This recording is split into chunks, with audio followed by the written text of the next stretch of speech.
అందరికీ praise the lord. మీకోసం ఒక చిన్న స్టోరీ. దయచేసి అందరు జాగ్రత్తగా వినండి. ఒకరోజు ఒక ఊర్లో దైవ సేవకుడు చనిపోయారంట.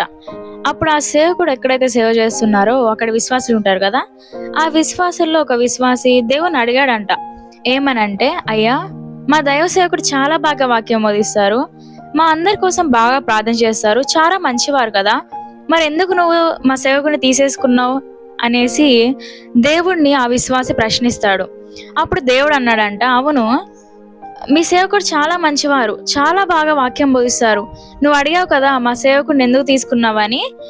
అయితే ఇప్పుడు చెప్తాను విను.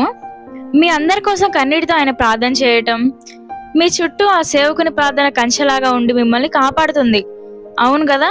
కానీ మీలో ఏ ఒక్కరి ప్రార్థన కూడా ఆయనకు తోడలేదు. ఏ ఒక్కరు సేవకుని కోసం కానీ అతని కుటుంబం కోసం కానీ ప్రార్థన చేయలేదు. అందుకే ఆయన నేను తీసుకున్నాను అనేసి దేవుడు అంటాడంట. నిజమే కదా. మనం కూడా ఎన్నోసార్లు మన సేవకుల్ని ప్రశ్నిస్తాం, మీరు మా కోసం ప్రార్థన చేయట్లేదు, అందుకే మాకు ఇన్ని ఇబ్బందులు అనేసి.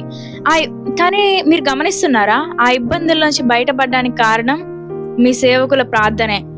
సో మన గురించి వాళ్ళు చేయడం అనే కాదు, కానీ మనం కూడా మన ప్రార్థనలో వారి గురించి ప్రార్థన చేద్దాం.